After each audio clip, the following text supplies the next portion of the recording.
Good evening, everyone, and welcome to our June lecture. My name is Carolina Navarro. I'm the Deputy Director of the Horological Society of New York, and it's my pleasure to welcome you to HSNY's last lecture before our summer break. So here are a few announcements before we get started. June classes are now live, and we're trying something new this month. Our weekday classes will begin at 6 p.m. As things slow down and we have summer and more time on our hands, now is the perfect opportunity to take one of our classes. And as you see, we also have some amazing lineup of traveling education classes taking place across the country. You can check out all our stops and our dates on our Eventbrite page. Okay, Father's Day coming up June 16th, as you may have seen from our pop-up shop in the back. Don't forget that Father's Day is coming up. You can give Dad the gift of horology with our amazing offerings. We have our 1866 fine fragrance, memberships, classes, and watch accessories. You can also find it online, hsny.org/shop. Okay, and last but not least, a friendly reminder that our lectures will pause in July and August, but our library will remain open and our classes are going to be available. You can watch all our previous lectures on our YouTube and keep an eye out for our summer survey coming soon. Okay, and now for tonight's lecture. So we're used to hearing lectures on the technical aspects of horology, the business side, the historical side. So tonight we are venturing down a more philosophical path of horology as we search for perfection in an imperfect universe. Please join me in welcoming Jack Forster, Global Editorial Director of the 1916 Company, to the podium.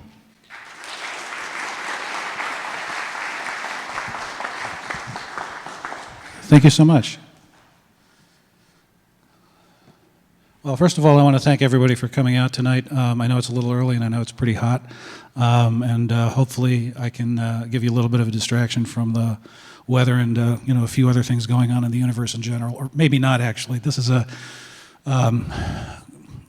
interesting lecture for me because I'm kind of in the middle of rethinking a lot of the things that I had taken for granted about watches and about clocks and about clockmaking and about kind of why I'm interested in all of this stuff, for decades and decades and decades and decades. Like, I turned 61 this year, and it's hard to figure out sometimes, looking back, why exactly have I been preoccupied with all of this stuff for so long? I mean, it could have been, so many other things. It could have been fine art, could have been cars, could have been classical music, could have been popular music, and it turned out to be watches and clocks. So this is like a little bit of a personal exploration for me, and I hope you guys will all bear with me on this one.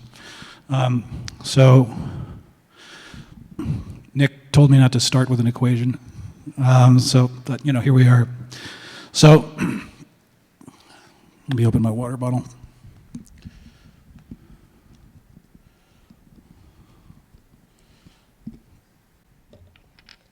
So the genesis for this lecture came from me asking myself a question, and it's a really dumb, really basic question that I'd never thought to ask before, and it's kind of like you should ask dumb, basic questions, every once in a while.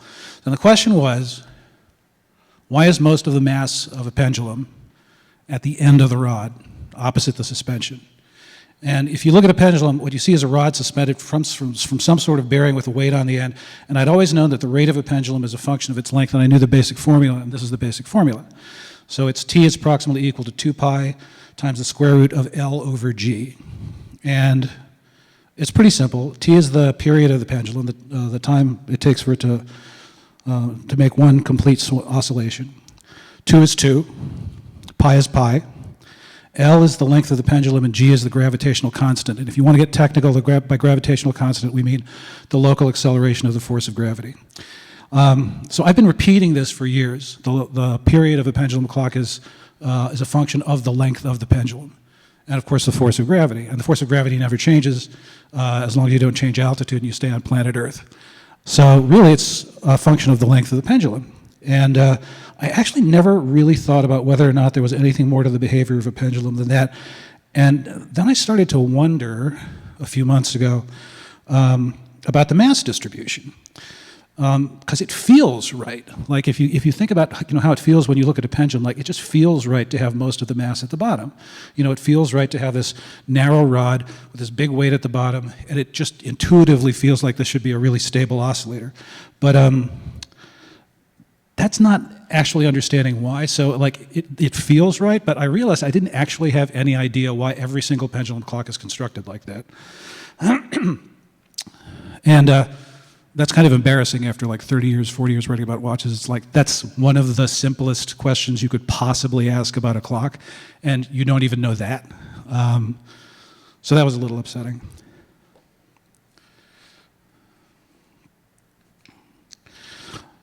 So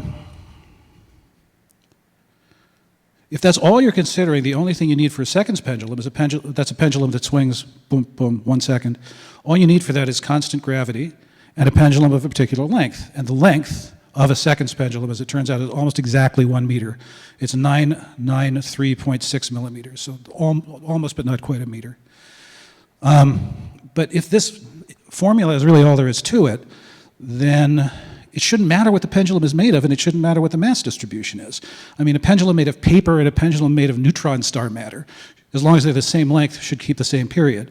A pendulum with most of its mass near the suspension instead of at the end should have the same period as a pendulum with the mass at the end, as long as they're the same length. So why bother to put most of the mass at the end of the pendulum? And then from that unanswered question, I started to wonder about the mass distribution and the balance of a watch. And a balance is basically the same as a pendulum. I mean, it's an oscillator. You have an oscillator with a driving force and an equilibrium force, except in a watch, the equilibrium force comes from the spring instead of gravity. And if you look at the mass distribution of balance, most of the mass is at the edge. And for a pendulum, most of the mass is at the edge as well. If by edge you mean the arc of the pendulum's swing, which is a section of a circle, basically.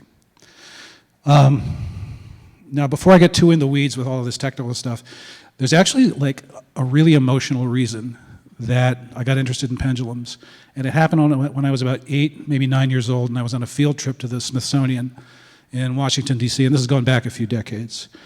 And the first pendulum that I remember seeing is, it's one that no longer exists, and it's what's called a Foucault pendulum. Has anybody seen a Foucault pendulum or know what a Foucault pendulum is? A couple of folks? Yeah. Yeah, so there used to be one at the Smithsonian. Did anybody see it before they took it down in '98? There's one in the, this is the one that's in the Pantheon in Paris. Yeah, so there was this French physicist, Léon Foucault, and around 1850 and change, he invented this device, which is really, really simple. So it's a pendulum with a really heavy mass at the end of a really thin wire suspended from very high up in the ceiling. You could put a cool one in here, Nick, if you guys feel like, putting in an installation instead of chairs and only being able to sit 10 people at a lecture. The wire suspending it, the one in the Smithsonian, was 52 feet long. So that's about 4 stories. And the bob was brass, and it weighed 240 pounds, hollow, but it still weighed 240 pounds. And they took it down permanently in '98 to make way for the Star-Spangled Banner Preservation Project. And I actually don't have any idea what the Star-Spangled Banner Preservation Project is. I have a feeling I would probably have preferred the pendulum, and I hope that doesn't sound, unpatriotic of me, but I miss the Foucault pendulum. So here's the one that was in the Smithsonian. And it just seemed magical to me when I saw it.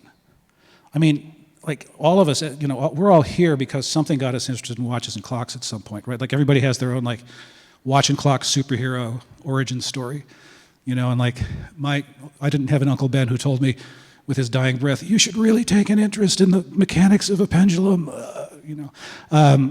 But I did have this Foucault pendulum, and for a lot of folks, I mean, it's a watch or a clock they encountered as a child, maybe your mom's watch, maybe your dad's watch, maybe a clock that you took apart and got in trouble for taking apart, and that just made it more interesting.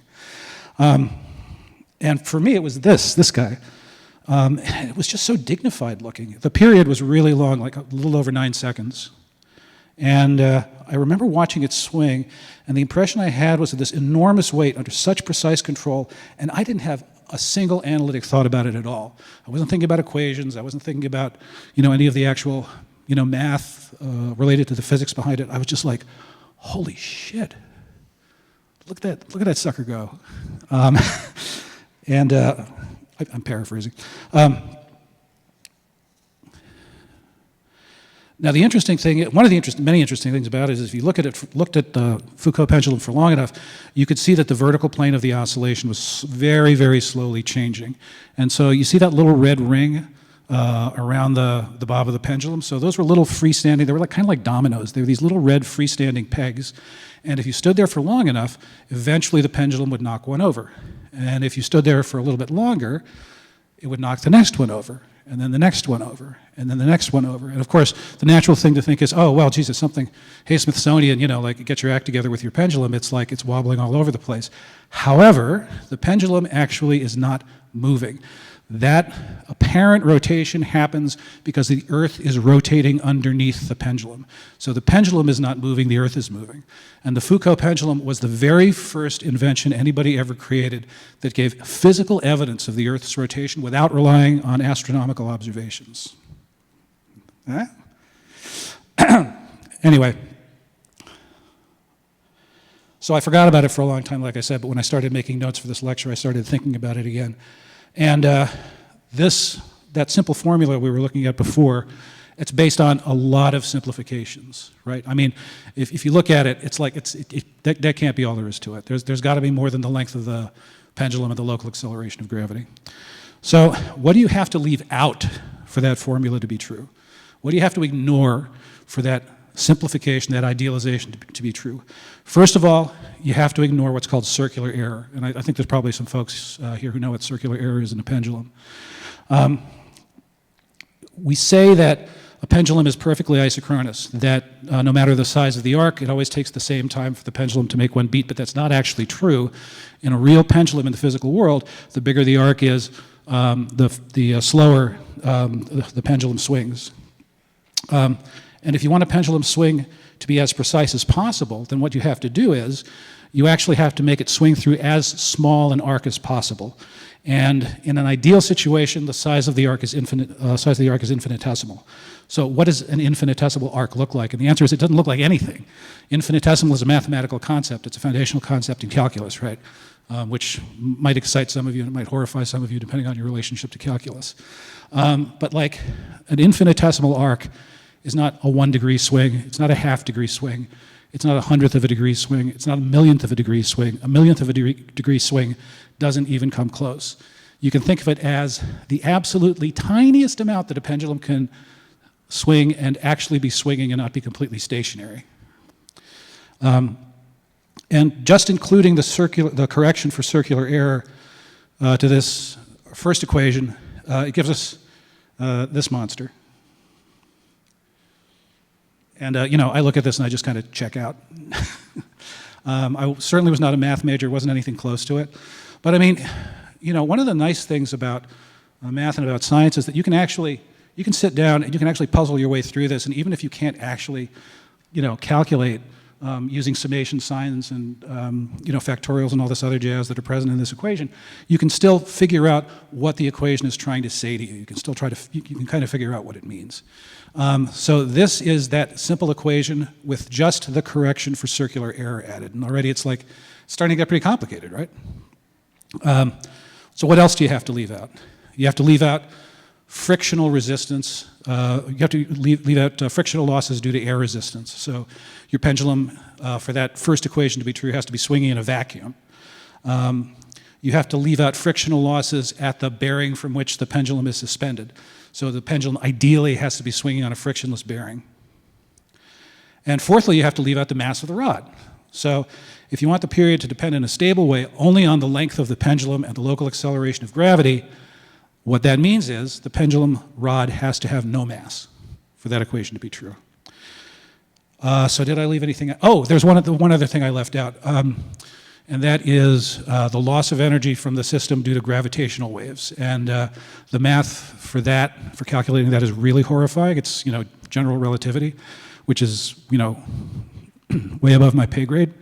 But apparently the system is losing a teeny tiny amount of energy due to gravity waves radiating away from it through empty space. And the amount is minuscule, but it's not nothing, and eternity is a very long time.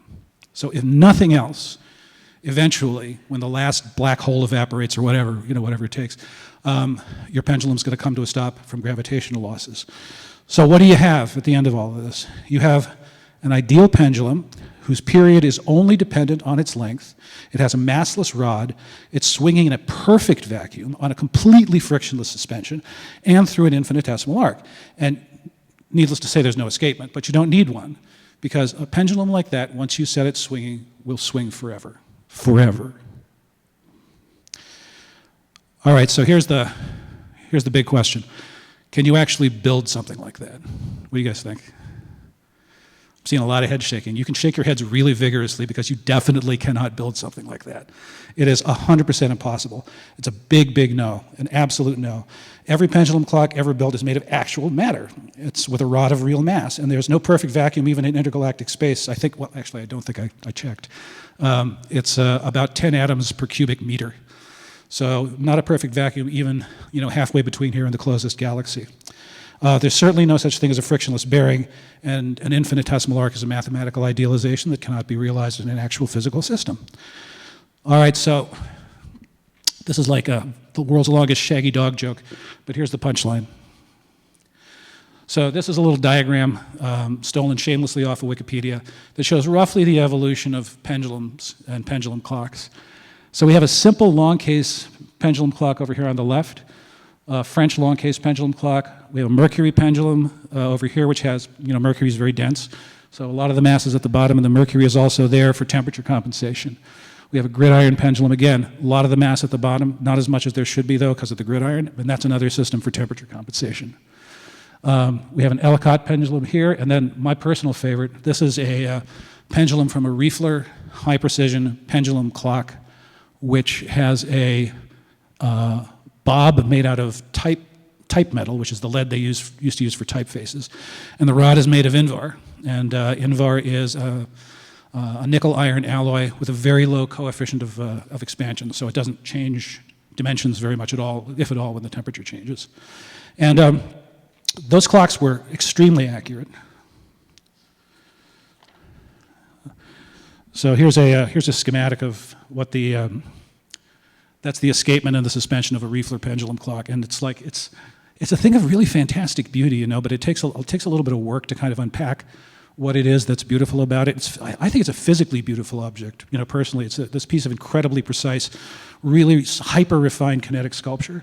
And obviously one of the things that you're doing is you're trying to compensate for the effect of external forces on the pendulum in an actual clock, right? So you make the rod out of some material whose length changes as little as possible with temperature changes. You can use Invar, you can use quartz, you can use carbon fiber. You make the bearings as low friction as possible. These guys, the Riefler clocks, had wedge-shaped hardened steel suspensions resting on agate plates. Agate's a very hard semi-precious stone. You impulse the pendulum electromagnetically so there are no friction losses through the escapement and no mechanical disturbance of the pendulum.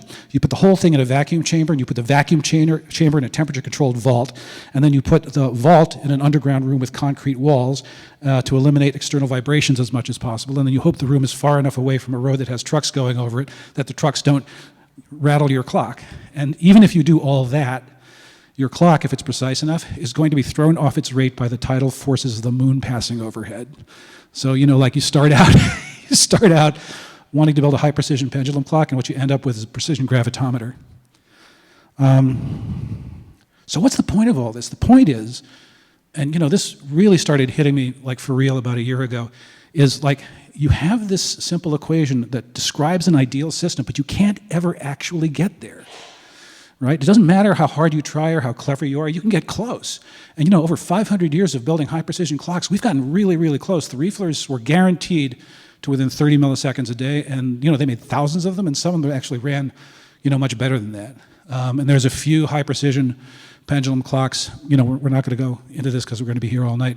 But there was the Fedchenko clocks from Russia. There was a one-off, a little more pendulum clock that was actually thrown off its rate by the wind, because there was a oak tree 100 yards down the road, and when the wind blew hard, the room would be subject to these absolutely minute vibrations. But you can get close. I was going to talk about atomic clocks, but I'm leaving that out because like again, if I tried to talk about atomic clocks in this context, we'd be here all night. All right, so this takes us back to the original question, why is most of the mass of the pendulum in the bob? And this has to do with something called angular momentum. And this is just the same as linear momentum, except it's a special case of a rotating system instead of a system moving in a straight line.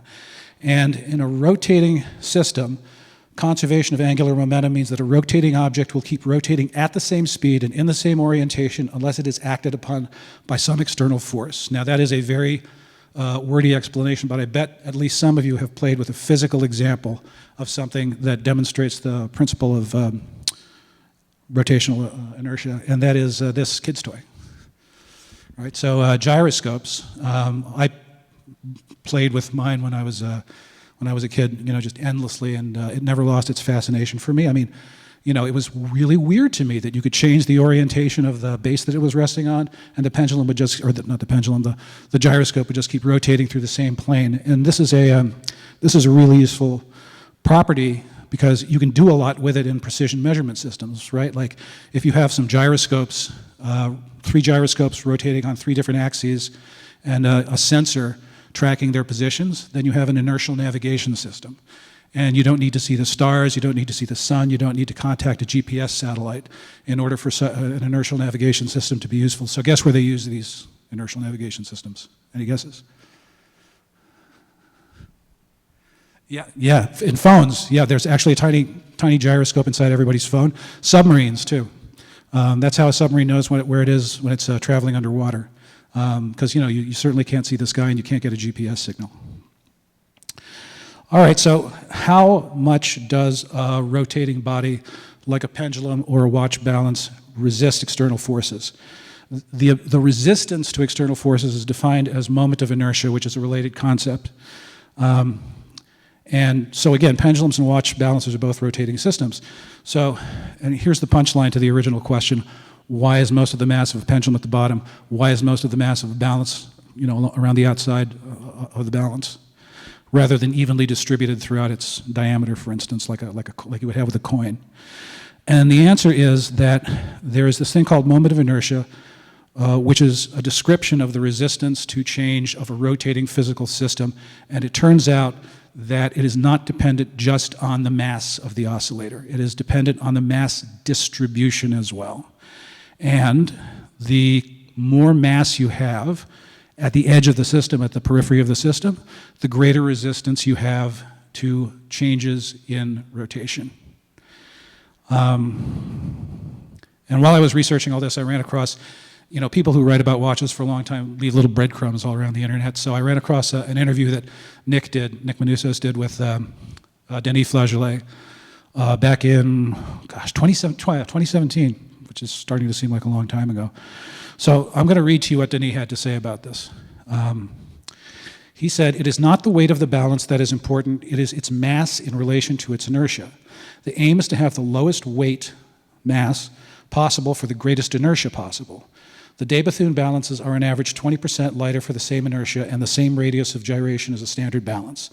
They are much more efficient in reducing disturbances they undergo on the wrist, but also for the energy gain necessary for their maintenance. It is known that in order to increase the inertia to the maximum in relation to a given weight, it is necessary to put the maximum of the weight outside, but be careful, it is not possible in a wristwatch to increase the diameter of the balance too much because it will be subjected to disturbances too important when the watch is on the wrist of the user. This is why the first de Bethune balances were made of titanium, which is a light material inside the balance, and platinum, which is a heavy material on the outside. So if you look at one of de Bethune's balances, you're going to see all of these abstract principles literally in front of you in physical form. So here's an example. This one is silicon with a rim of white gold. And silicon is very light. It's also very aerodynamic, so you don't have you have lower frictional losses than you would have with an ordinary balance because of its aerodynamic properties. Here's another one. So you thought I was never going to talk about actual watches, did you?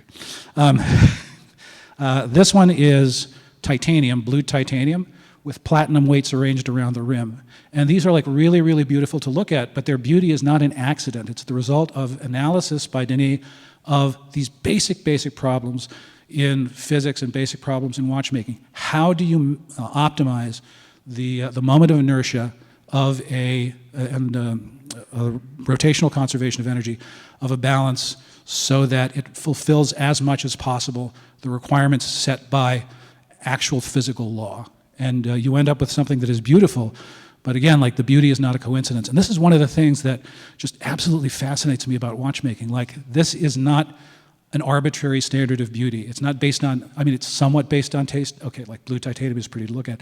But, you know, fundamentally, this looks the way it looks, and they look as beautiful as they do because they represent, they're physical instantiations of the laws of physics.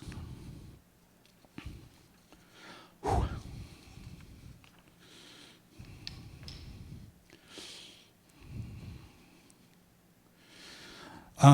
And if you think about Denis' remarks, you can see there's a lot of considerations specific to a wristwatch.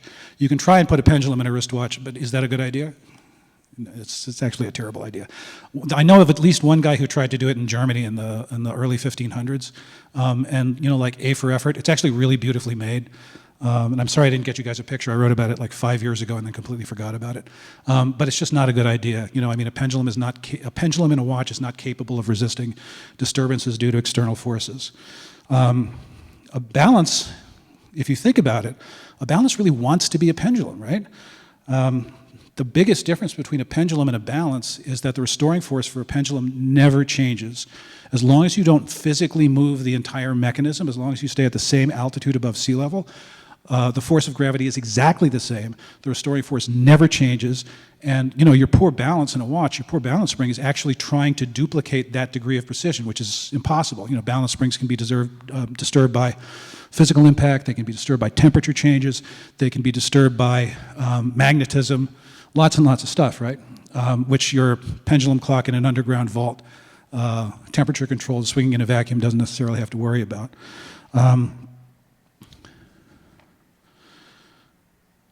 And the upshot to all this is that you can never have a perfectly accurate clock, and you can never have a perfectly accurate watch.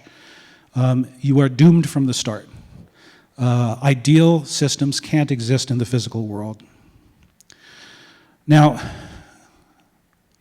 you know, getting back to 8-year-old me, 9-year-old me watching that Foucault pendulum go back and forth, if somebody had come up to me and asked me, can you build a perfectly accurate clock?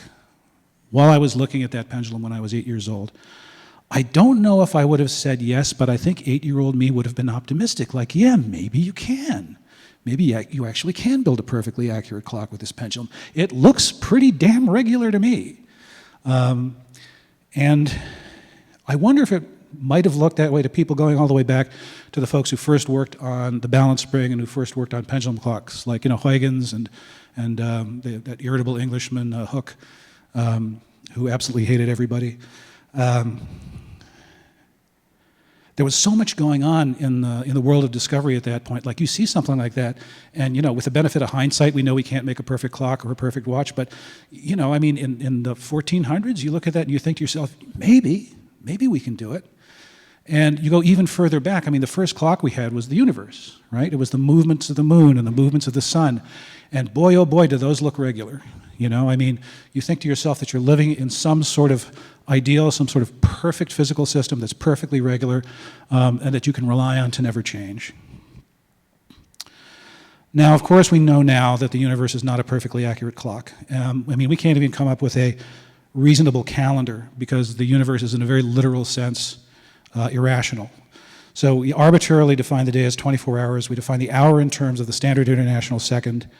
But the Earth's rotation is slowing down gradually, largely due to tidal losses because of the gravitational pull of the moon.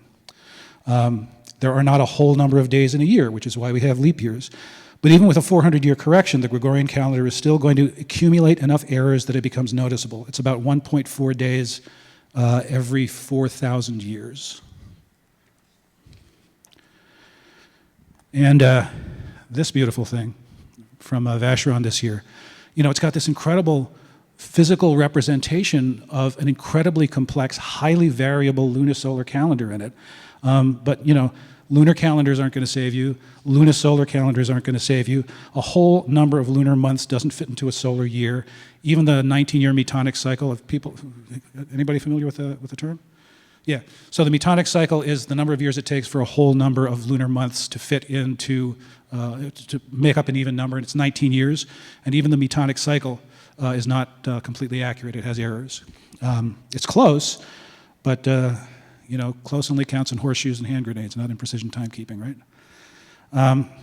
The actual time from one lunation to the next actually varies. We have, you know, a number for a synodic day and for a synodic month, but those are averages. And if you really want to give yourself a headache about math, I mean, you think I've gone overboard, you know, tonight, go and take a look at the equations of motion that you use to calculate the position of the moon and the length of a lunar month. It's effing nightmare.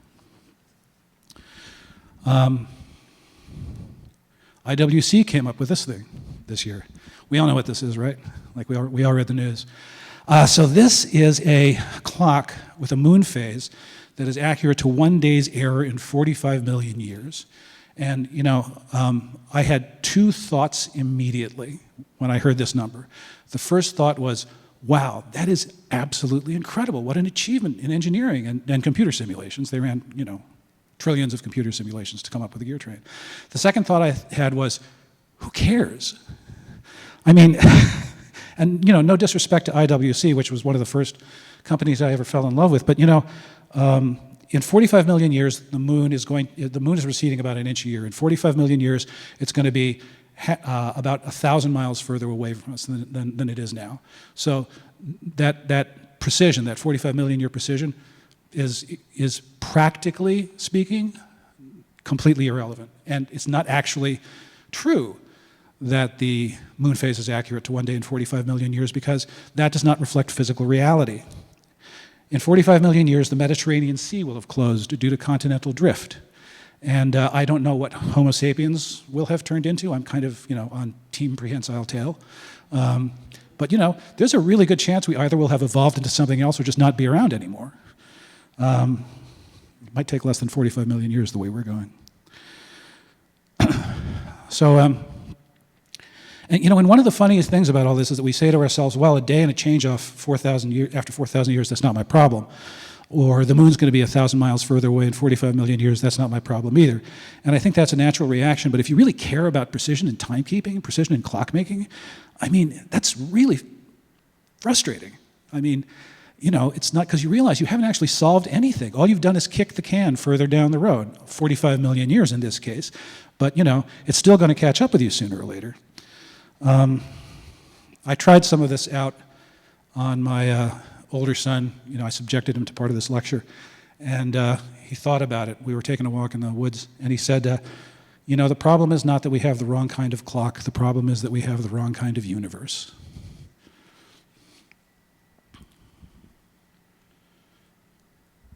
And I just kind of want to leave you guys with this. It's like I said, at 61, I've been wondering for many years why I'm so fascinated by watches and clocks, and I think that this picture really kind of expresses why. You know, the perfect clock or the perfect watch or the perfect calendar is a pipe dream, right? I mean, hopefully if I've done my job, you all feel like completely hopeless and dejected about horology. You can't make a real version of an ideal system. And in any case, the universe itself is inherently irregular and over the long term chaotic in its behavior. Mechanical watches and clocks are a dream, but there's a kind of beauty in their impossible aspirations. It's a tragic kind of beauty, but every clock and every watch is in its own way beautiful in the vision that it has of an ideal system that we can never reach. So if you're a watchmaker, you know going in that you're doomed.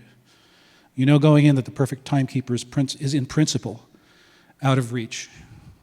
Forever. Forever.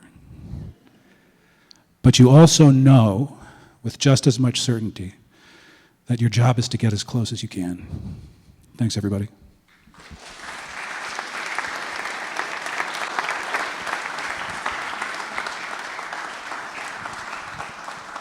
All right. Jack, thank you so much for that very thought-provoking lecture. Yeah, I hope some of that made sense. Like I said, it was a little bit stream of consciousness because I'm in the middle of, you know, obviously something. It's never too late to start thinking of new things and new concepts. We're going to open up the floor now for Q&A. If you have a question, just raise your hand and I'll bring the mic over to you. Okay. In the back. Uh-oh. That was an incredible lecture. Thank you, Jack. Thanks, Nick. You mentioned the Riefler clock. Was that the ultimate technical development in pendulum technology, or was there anything else that came afterwards? As far as I know, the Soviet-era Fedchenko clocks were actually more stable in their rates. The short synchronome clocks, which were master-slave clocks, I think they had better rate stability than the Rieflers. But, you know, we're talking like milliseconds. And the Littlemore clock, which I have not been able to find a picture of, I've been looking forever, which was a one-off. I've seen the graphs that the professor who built it had for its rate stability, and it looked like it was good to about 10 milliseconds a year. You know, for a classical mechanical system, which is crazy. Any questions up here? How would you measure the extent to which how would you measure the extent to which these clocks are not accurate if they are the most accurate clocks going? That is an absolutely fantastic question, and this is another one of those questions that it never occurred to me to ask until like fairly recently in my horological education. The answer is, to measure the precision of a clock, you need a more precise clock.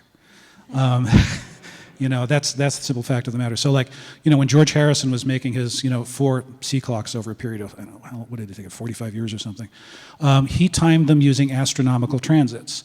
So he had what's called a transit telescope set up in his workshop, and he knew that a certain star would cross the transit line, which was made of a single thread of spider web, at a certain precisely exact time. And if his clock did not show the correct time relative to when the transit occurred, he knew his clock was off. And these hyper-accurate pendulum clocks, they were also, their accuracy was determined by the same basic system of observations. Then we got to a point with atomic clocks where the clocks were actually more precise and their rate more stable than the rotation of the Earth. And at that point, the standard started to become the rate stability of atomic clocks. And there's oscillating systems in the universe that are incredibly stable. Neutron star rotation, for example, is phenomenally stable. It's actually a horrifying phenomenon to read about. Like, I would never want to get close to a neutron star, rotating or not. But yeah, the short answer to your question is, to measure the accuracy of a clock, you need a more accurate clock. Clock in the largest sense. And that is a great question, and something like I think everybody should think about. Yes, sir. IWC watch that was on there with the external calendar. Do you have the model number of that watch? Oh, it is the, what do they call it? I don't have the reference number. It was this year's, if you look it up, it's the IWC Portuguese or Eternal calendar. Thank you. Sure, eternal. Lies, fantasies. One question here in the back. Was there someone here? No? Who?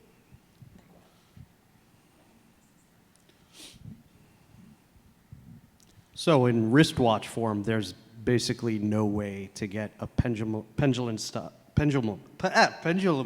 clock to be accurate. But there is the harmonic from Maurice Grossman, and I'm curious as whether that's just novelty or is there some decent accuracy involved with that movement?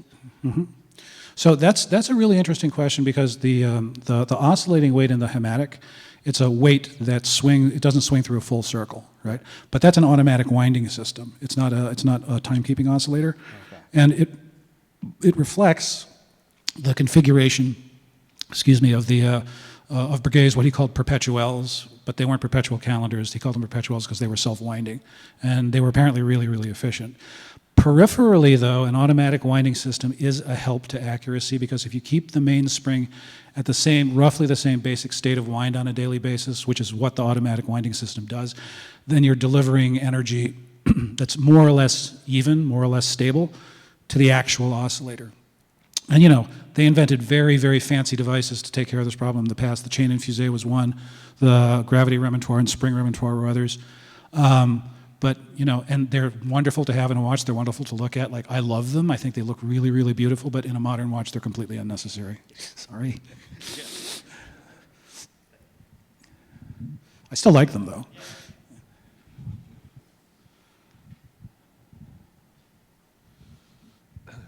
Jack, I've got another question for you. What do you think about the trend in movement architecture where the size of the barrel is increased to increase power reserve at the expense of the diameter of the balance wheel? I mean, I don't like it on aesthetic grounds, which are probably the least defensible grounds to object to it on. I mean, but I like what Denise said, when you interviewed him about the considerations that go into determining balance size. Like, I mean, there's so many things to think about. Like, ideally, you want a balance that's, in general terms, as large as possible, right? I mean, it has a better moment of inertia and should have better resistance to disturbances.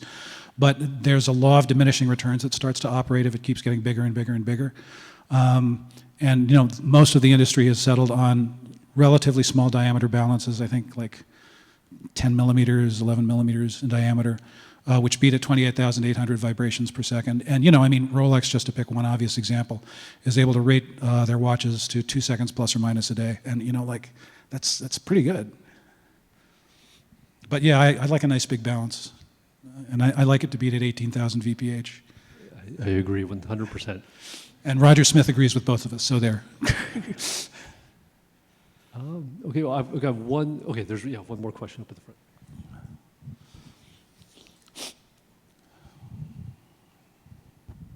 Thanks. I find it interesting that in answering the last question about presumably a decision about precision, your objection was on aesthetic grounds. So obviously, maybe feeding into your talk a little, you've given a talk about precision as like an end unto itself.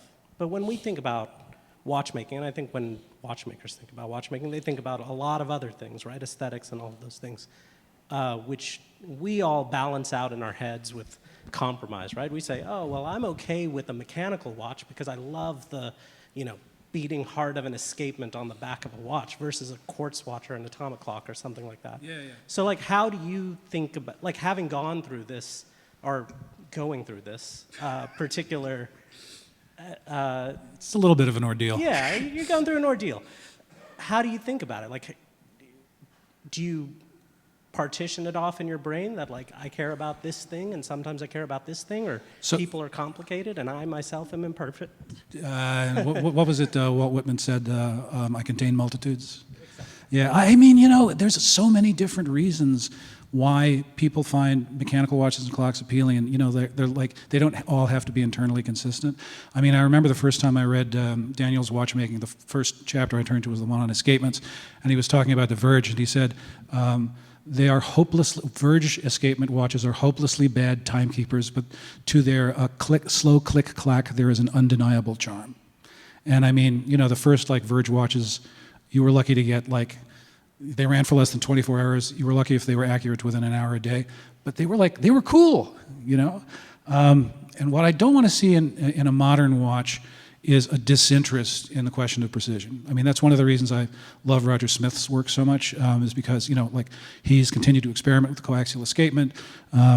He's continued to refine it, but I find his work just incredibly beautiful as well. And it could be as technically sophisticated as it wants, but if it's not, if the aesthetics don't feel as if they're on a logical continuum with the mechanics, then you have a watch that for all that it may be interesting technically, I think it doesn't really, for me, it doesn't work, And I mean, we have all seen mechanically complex watches with exotic escapements, and they look like something that a 10-year-old kid would have designed with a marker on the back of his trapper keeper after looking at too many Lamborghini photos.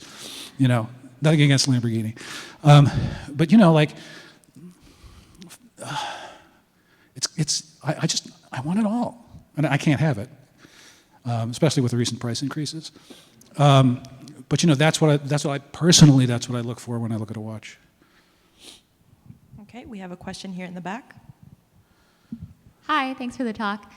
You mentioned a couple of material innovations. So, I mean, like the Invar, and then I think you showed one that was silicone, the balance. Yeah, yeah. Yeah, so I was just wondering if there are any other like new material advances, things that people are using that they've never used before in watches, or things that you see on the horizon. I mean, there's a lot of innovation in case materials, I think. I don't know how much of it is actually any practical benefit. We seem to have settled on silicon as the monocrystalline silicon as the material of choice if you're not going to use traditional watchmaking materials. There were in the past, like especially in the early to mid 2000s, a lot of interesting experiments in different kinds of materials and different kinds of escapements. There was does anybody here remember, this is going way back, does anybody remember the carbon time oscillator, which was like the most exciting, Nick's nodding his head.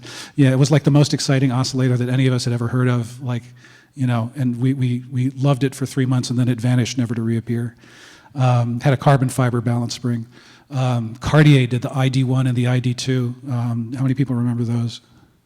Yeah, ID1 and ID2. Radical experiments in watchmaking. I think ID2 had a case with a vacuum in it and a mainspring made of fiberglass and, escapement parts made of, diamond-like monocrystalline material. I mean, but nobody's really like doing all that much in that space right now. It doesn't mean that, more isn't going to happen in the future. But, and a lot of that stuff wasn't particularly practical. I mean, like, I think what the industry, like, you look at Rolex, okay, like, they've got the Soloxy balance spring, and they've reconfigured the geometry of the lever with their chronergy escapement, and that's as bananas as they've ever gotten, and there's interesting experiments in escapements, but except for the coaxial, the lever is really the only escapement that has ever been successfully industrialized on a large scale for a wristwatch, which is pretty wild. I mean, that's like 1753. Mudge made as far as we know, the first lever watch, and he could look at a modern Rolex movement, and he would understand it immediately. Okay. Any final questions?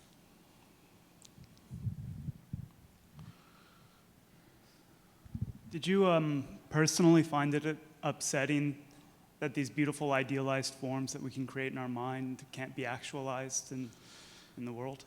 Yes and no. I guess in a way it's appropriate to close with a reference from an Avengers movie. What's the one with the Battle of Sokovia in it? Age of Ultron. Age of Ultron, yeah. You remember the end? Visions. How many people saw the movie? Okay. So at the end, Vision, who's an intelligent android with a good heart, and Ultron, who's an intelligent android with a bad heart, they are arguing over whether or not humanity deserves to live. And Ultron says, they're doomed.